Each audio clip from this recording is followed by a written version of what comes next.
गुमनाम सी थी वो जिंदगियां जिनका कोई अता पता नहीं था। अगर सुबह कहीं हो जाए तो शाम किस शहर में होगी ये पता नहीं था। ऐसी घुमंतू जातियां जो कभी हमें रास्ते पर भी मिल जाएं तो हम मुंह फेर लेते हैं या कार का कांच चढ़ाकर आगे बढ़ जाते हैं। लेकिन ऐसी भी एक प्रतिभा है जो इन गुमनाम सी जिंदगियों के लिए किसी देवी से कम नहीं। वो है VSSM की संस्थापक मित्तल पटेल। शुक्रगुजार हैं हम कि इन जातियों के बारे में किसी ने सिर्फ सोचा ही नहीं बल्कि उनको एक नई पहचान दिलाकर उनके रहने के और कारोबार की व्यवस्था की, साथ ही उनके बच्चों के उज्जवल भविष्य के लिए उनको शिक्षित करने का भी जिम्मा उठाया। आइए जानते हैं राष्ट्रपति से नारी शक्ति पुरस्कार से सम्मानित मित्तल पटेल की कहानी। नमस्ते, मैं मित्तल पटेल गुजरात में बसते घुमंतू जातियों के साथ मैं काम करती हूँ। हम सब छोटे होते हैं तभी से हमारे दिमाग में एक गोल होता है, बड़े होके क्या बनना है। मैंने शुरू में सोचा था कि मैं इंजीनियर बनूंगी और उसके लिए प्रिपरेशन भी अच्छी खासी कर रही थी, पर परसेंटेज इतने नहीं आए कि मैं इंजीनियरिंग में एडमिशन ले सकूं।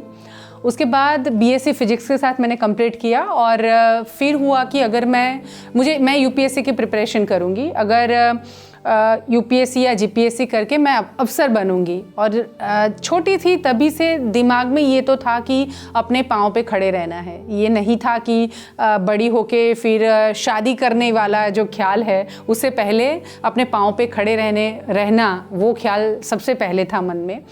अहमदाबाद आ गई, UPSC की क्लास ज्वाइन की, पढ़ रही थी लाइब्रेरी में। उसी दौरान दोस्तों ने बताया कि अगर जर्नलिज़्म ज्वाइन करते हैं तो काफ़ी यूज़फुल रहता है ये एग्ज़ाम के प्रिपरेशन के लिए, और मैंने जर्नलिज़्म ज्वाइन किया। जर्नलिज़्म ज्वाइन करने के बाद शायद मैं ये कह सकती हूँ कि मेरी दुनिया बदल गई। मैं हॉस्टल में पढ़ी हूँ थ्रू आउट।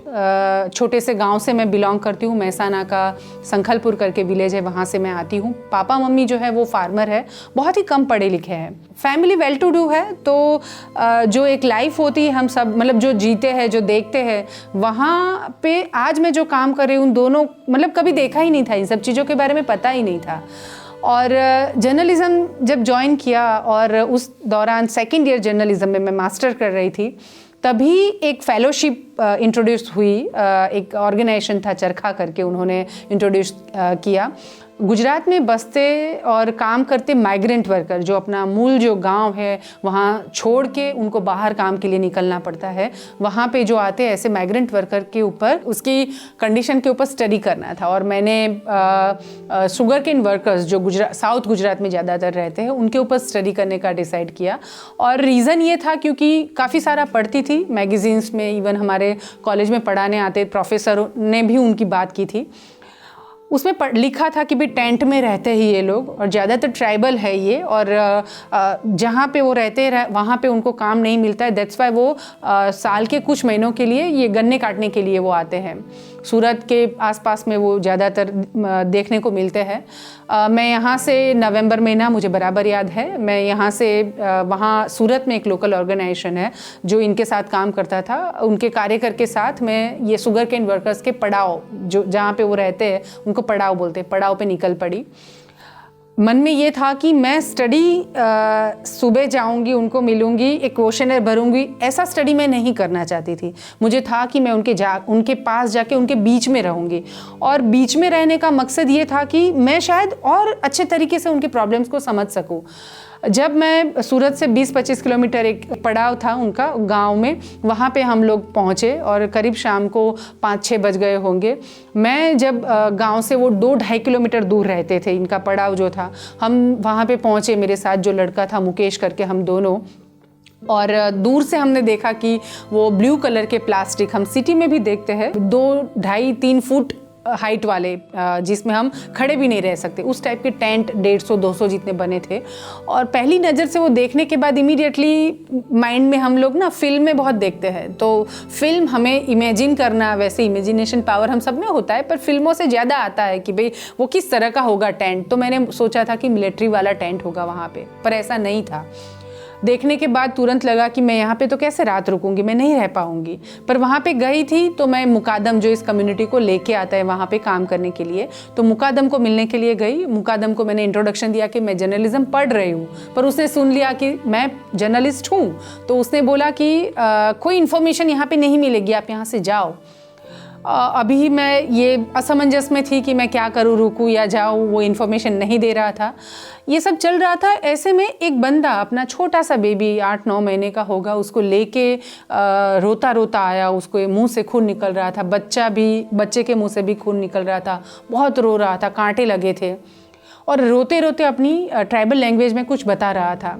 बाद में मुझे पता चला कि वो जब खेत में से वो और उसकी वाइफ और बच्चा तीनों वापस आ रहे थे तो कोई बाइक पे 2 लड़के आए और उसकी वाइफ को उठा के ले गए ऐसे, और इसने अपोज किया, दैट्स वाई उसको मारा, बच्चे को झाड़ियों में डाल दिया था, इसलिए उसको कांटे लगे थे।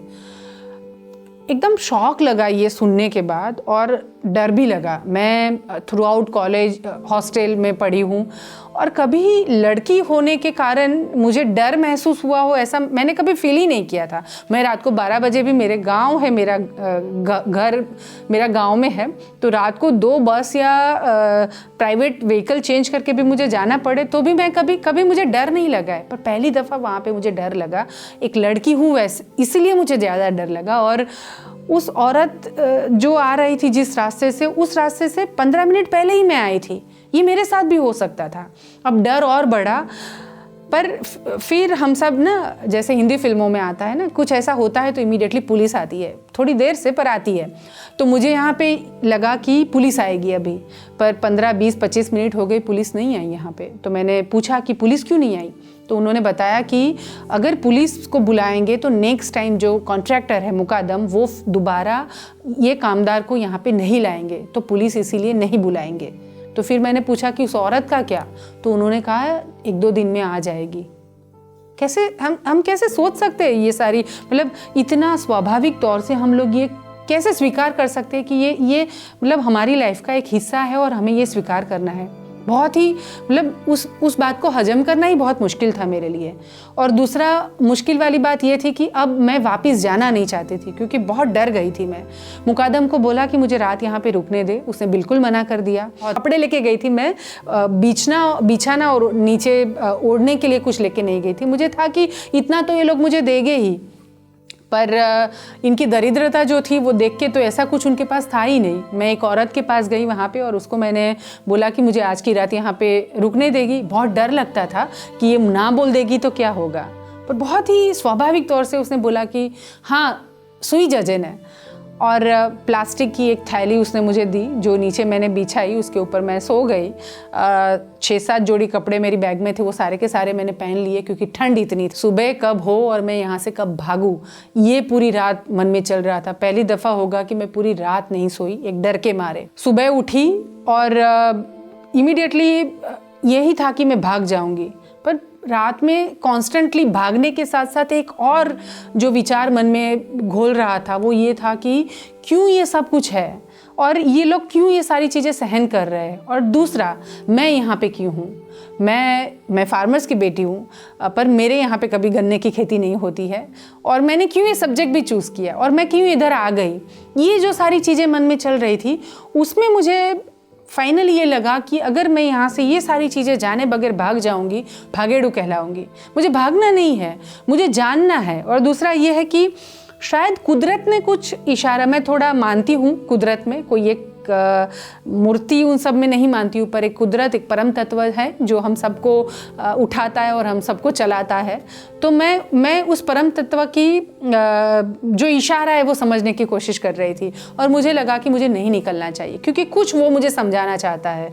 और फिर वहाँ पे मैं 1.5 महीना रुकी। मैं एक गाँव में, ये शुगर केन वर्कर्स जिस गाँव से आते हैं वहाँ पे मैं गई उनको मिलने के लिए कि वो किस एरिया से आते हैं। उस गाँव में एक गाँव था, आई थिंक गड़त उसका नाम था। मैं जब गाँव में एंटर हो रही थी मैंने एक बड़े बुजुर्ग दादा को देखा, गांधी टोपी पहनी हुई थी और मेरे सामने से वो आ रहे थे। उन्होंने पेट के ऊपर एक कस के कपड़ा बांधा था।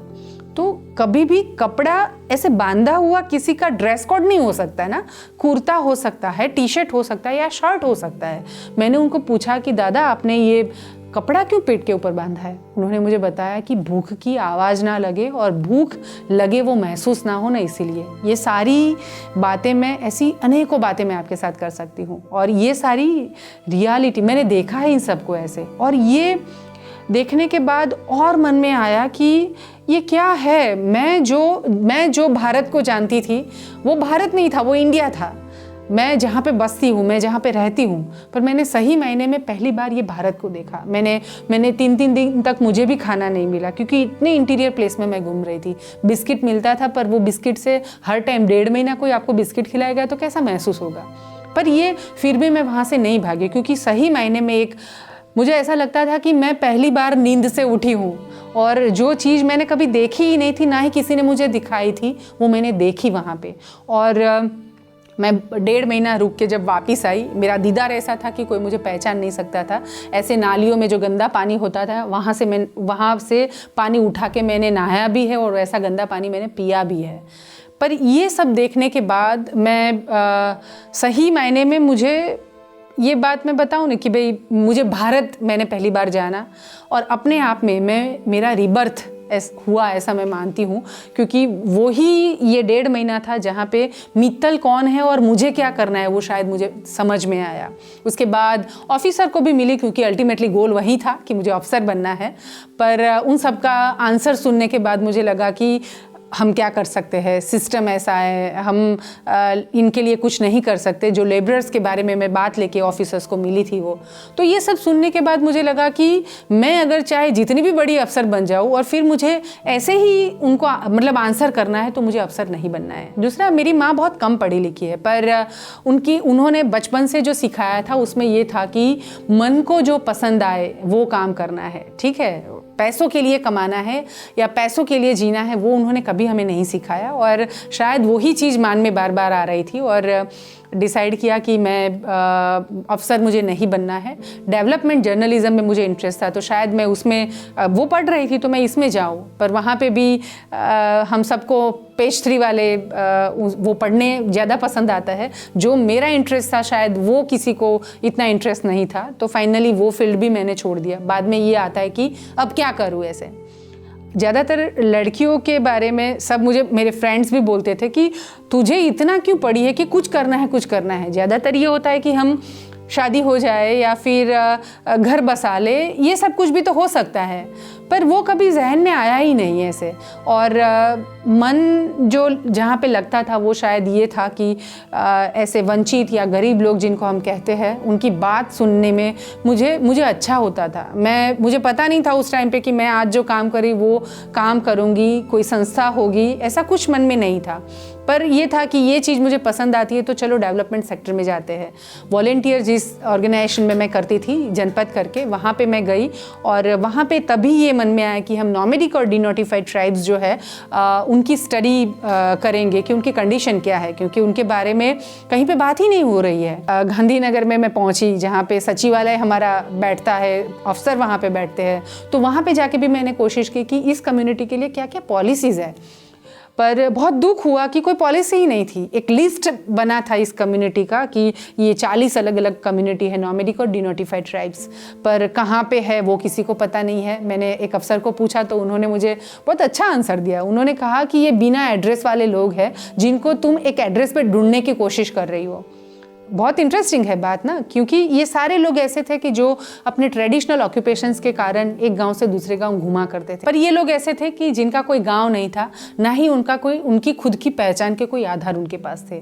बहुत ही आश्चर्य होगा, और ऐसे थोड़े बहुत लोग नहीं हैं। हमारी भारत की कुल पॉपुलेशन का 10 to 12% ये लोग हैं, और गुजरात की अगर हम बात करें तो वहाँ पे करीब 40 से 50 लाख की इनकी पॉपुलेशन मानी जाती है। मैं डीसा में सरानिया कम्युनिटी बसती है, वहाँ पे जो छुरी और चाकू की धार निकालने का काम करते हैं, तो उनके पास वोटर ID कार्ड नहीं था, मतलब कुछ भी नहीं था अपने पहचान का आधार। उन्होंने बहुत रिक्वेस्ट किया, हम लोग ने उनको वोटर ID कार्ड की पूरी प्रोसेस की और कार्ड उनको मिला।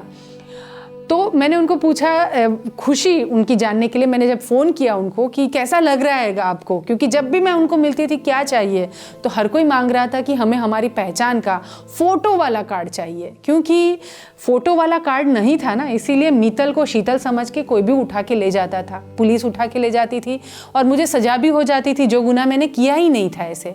तो हर वक्त डरते रहना है क्योंकि मेरे पास मेरी आइडेंटिटी नहीं है। बहुत बड़ी बात है ये, अगर हम यहाँ नहीं समझेंगे, पर अगर हम छुप के इलीगली अमेरिका या कनाडा चले जाएंगे तो वहाँ पे हमें ये आइडेंटिटी वाला इश्यू बराबर से समझ में आएगा। ये प्रॉब्लम ये लोग यहाँ पे अपने देश में रहते हुए भी वो फेस कर रहे थे। जब उनको कार्ड मिला, फ़ोन पे मैंने पूछा कि कैसा महसूस हो रहा है, तो उन्होंने मुझे बताया कि हम लोग राजस्थान में आया हुआ रनुजा करके एक विलेज है जहाँ पे भगवान रामा पीर का बहुत बड़ा मंदिर है। तो वो बोले कि हम रामा पीर की मन्नत जो मांगी थी वो पूरी करने के लिए जा रहे हैं।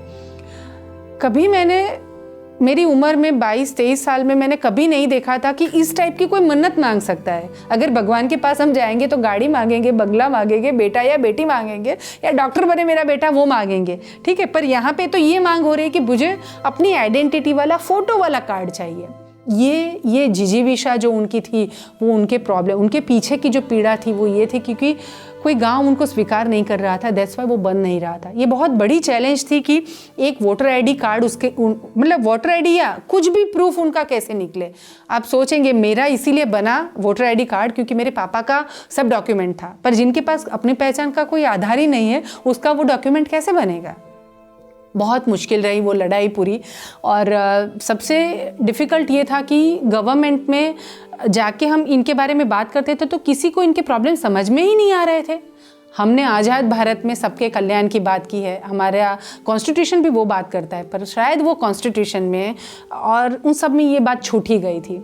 बहुत मुश्किल से उनको वोटर आईडी कार्ड मिले, उसकी पॉलिसी बनी और वो स्टेट लेवल पे नहीं नेशनल लेवल पे पॉलिसी बनी। और अभी पूरे भारत में रहते नॉमेडिक और डिनोटिफाइड ट्राइब्स, इवन बिना घर वाले लोग, वो चाहे सड़क पे सोते हो पर वहाँ पे वो सोते हैं और उसके पास अपनी आइडेंटिटी का कोई प्रूफ नहीं है तो वो अप्लाई कर सकता है और उसको वोटर आईडी कार्ड मिल सकता है। ये पूरी पॉलिसी बनी और उसमें हमारा बहुत एक्टिवली रोल रहा।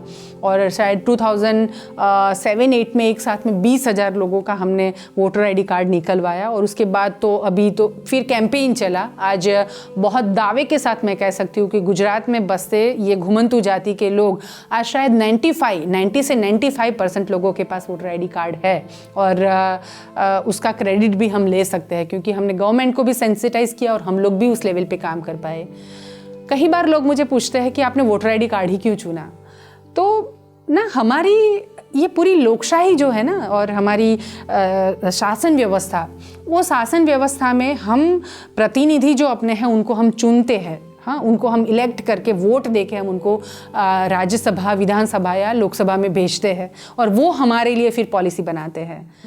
शायद ये लोग वोटर नहीं थे, वोट बैंक नहीं थे, इसीलिए इनके बारे में किसी ने सोचा ही नहीं। आज़ादी के इतने सालों कितने, शायद 2005 में जब मैं पहली दफ़ा इनके परिचय में आई थी तब की मैं बात कर रहा हूँ, कोई पॉलिसी ही नहीं थी, वो वोटर नहीं थे, इसीलिए शायद ये पॉलिसी में किसी ने इनके बारे में नहीं सोचा था।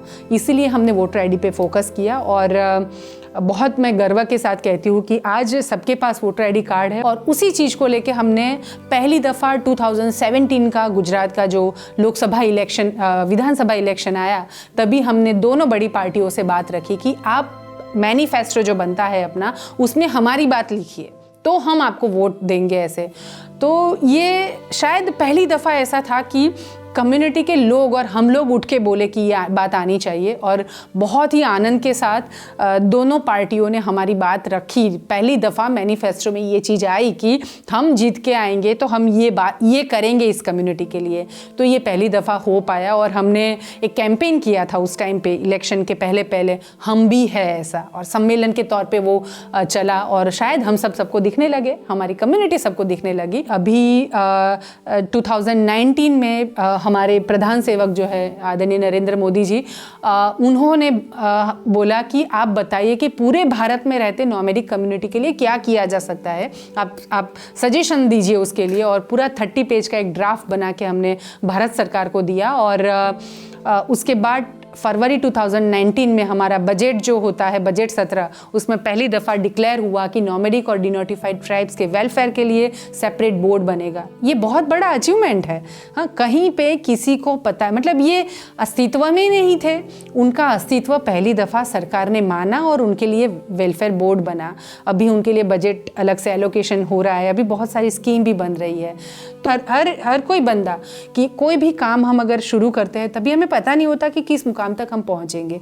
मैं भी नहीं जानती थी कि कोई ऑर्गेनाइजेशन करूंगी। हमारा आज ऑर्गेनाइजेशन है VSSM करके, विचरता समुदाय समर्थन मंच करके। 2010 में हमने उसको रजिस्टर करवाया, पर संस्था वंस्था करना ऐसा कोई दिमाग में ही नहीं था। ये सारी चीज़ें परिस्थितियाँ बनती गई और उसके सामने जो जो ज़रूरत पड़ती गई वो हम करते गए। पर लक्ष्य जो है वो मेरा फिक्स था कि ये कम्युनिटी के बारे में सोचना है, उनको डिग्निटी वाली लाइफ देनी है। क्यों आज ये हमारे ही देश में रह रहे हैं, वो भी इस देश के नागरिक है और वो बोलते हैं कि यहाँ से उठा के हमें कोई और देश में डाल दो, वहाँ के लोग हमें पराया माने और हमारे साथ ऐसा व्यवहार करेंगे तो हम स्वीकार लेंगे। पर अपने देश में रह के परायों जैसा व्यवहार कोई करे वो नहीं सहन होता है। हाँ, तो ये जो चीज़ें बहुत करीबी से जो देखा, उन सबका कोई समाधान वो पूरे मन से ये था कि हमें ढूंढना है। पर और ये भी है कि आज काफ़ी सारी स्कीम्स इस कम्युनिटी के लिए बनी है, पर फिर भी सब कुछ पॉजिटिव हो गया ऐसा हम नहीं कह सकते। आज भी जैसे एक एग्जांपल मैं बताऊं तो अहमदाबाद से विरमगाम करीब 60 किलोमीटर से ज़्यादा दूर नहीं है। वहाँ पे भोजवा करके एक गांव है और उस गांव में डफेर कम्युनिटी का दंगा था और मॉनसून में वो लोग गांव से काफ़ी दूर रहते हैं, ये कम्युनिटी के लोग। तो मॉनसून में बारिश इतनी हुई और वहाँ पे रात को वो झोंपड़े जहाँ पे उन्होंने डाले थे उसके बीच में से पानी जा रहा है और हस्बैंड वाइफ दोनों सो रहे थे और उसका छोटा सा बेटा 2 लकड़ियाँ डाल के उसके बीच में कपड़ा बांध के उसके ऊपर उसको भी सुलाया था।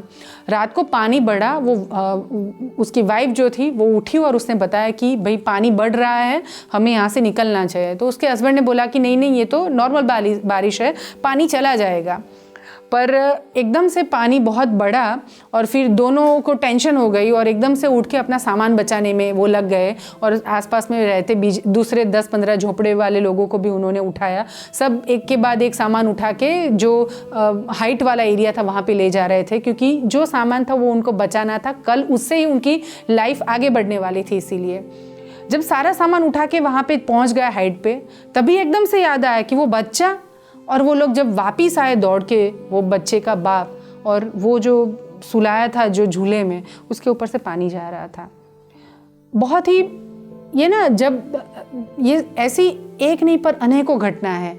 और उसके बाद जब उन्होंने मुझे फ़ोन करके ये बताया, तभी उनका मतलब रोते हुए एक ही बात आ रही थी। उसकी माँ जो बोल रही थी सुल्ताना, वो बोल रही थी कि हम लोग तो जानवर से भी गए हुए हैं, हम सामान, वो सामान में क्या था, 2-3 वो कपड़े, थोड़ा सा मिर्च, थोड़ा सा आटा या थोड़ा सा चावल, इसके अलावा तो और हमारे पास कुछ था ही नहीं ऐसे। तो इससे तो अच्छा होता ना हम जानवर होते, कुछ भी डर लगा तो हम सीधा वहाँ से भाग जाएंगे, हमें ये सामान बचाने की जो झंझट है वो तो हमारे पास नहीं रहती, तो शायद मेरा बच्चा आज बच जाता है ऐसे। तो इस टाइप की लाइफ किसी को क्यों जीनी पड़ रही है और यह है कि हमारी क्या रिस्पॉन्सिबिलिटी है। मैं हमेशा बोलती हूँ कि हम बातें तो बहुत बड़ी करते हैं, संस्कृति की बात करते हैं, वसुदेव कुटुंब की बात करते हैं, तो हमारे वसुदेव कुटुंब में ये सब आते हैं, पर हमें शायद इन सब से कोई लेना देना ही नहीं है, क्योंकि हमारी लाइफ का वो हिस्सा नहीं है। मैं मानती हूँ कि मैं वसुदेव कुटुंब में मानती हूँ और ये मेरी लाइफ का हिस्सा है। इसीलिए मैं और मेरे जैसे बहुत सारे लोग जो ऐसे वंचित और गरीब लोगों के साथ काम करते हैं, उनके वेलफेयर में लगे हुए हैं। और अंत में मैं ये बताऊँगी कि ये इसीलिए भी करना पड़ेगा क्योंकि हम सबको अगर अच्छे से जीना है, जैसे राम राज्य की हम सब बातें करते हैं ना, तो राम राज्य होगा, इसीलिए तो ये बातें आ रही है। पर आज क्यों नहीं है? क्योंकि ये है कि किसी के पास कुछ भी नहीं है, 2 टंग की रोटी नहीं है उसके पास, पहनने को कपड़े नहीं है, और आज हमारे पास, मैं वार्डरोब खोलूँगी तो मेरे कपबोर्ड में मुझे आज क्या पहनूँ उसकी मुझे मतलब चॉइस है मेरे पास इतनी सारी। तो ये जो इम्बैलेंस है, मैं ये नहीं कहती कि सबको इक्वल, पर मैं मानती हूँ कि बेसिक चीज़ों तो उनके पास होनी चाहिए। अगर वो नहीं है, इसीलिए आज हम घरों में बड़े बड़े ताले लगा के सोते हैं, या फिर एक चौकीदार की जगह 10-10 चौकीदार बढ़ा रहे हैं। कितने चौकीदार हम बढ़ाएंगे, कितनी बड़ी तिजोरियाँ लाएंगे घर में। बात जो है मूलतः ये है कि हमारे आसपास जो ये असमानता, ये तकलीफ़ है, उसको हमें ठीक करना है। हम जो दर्द हुआ है ना, उसका इलाज नहीं करते हैं, हम उस दर्द को छुपाने की कोशिश कर रहे हैं। तो मेरी कोशिश ये है कि हम इस दर्द को देखें और उसका अच्छे ढंग से इलाज करें, और इस इलाज करने में हम सब, एक मित्तल क्यों, हम सब जुड़ सकते हैं, और जुड़ेंगे तो ही ये पूरा जो बैलेंस बिगड़ा हुआ है, उस बैलेंस को हम ठीक कर पाएंगे। धन्यवाद।